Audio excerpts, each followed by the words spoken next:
Hello, I'm Fatima, and today we're with the Radical Walking Tours here at La Central and Tortilla Factory. It was founded in 1948 by Teofilo Rodriguez and Carmen Rodriguez.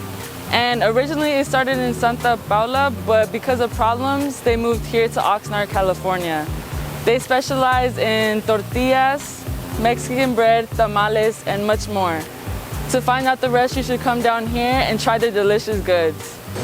Hello, we're with the generational owner, and I'd like to ask you about the legacy of this bakery.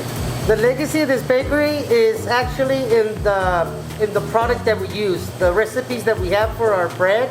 That's where our legacy is. We don't change our recipe since 1942, and we continue doing the same recipe here, and I think that's why we continue being here for all these years.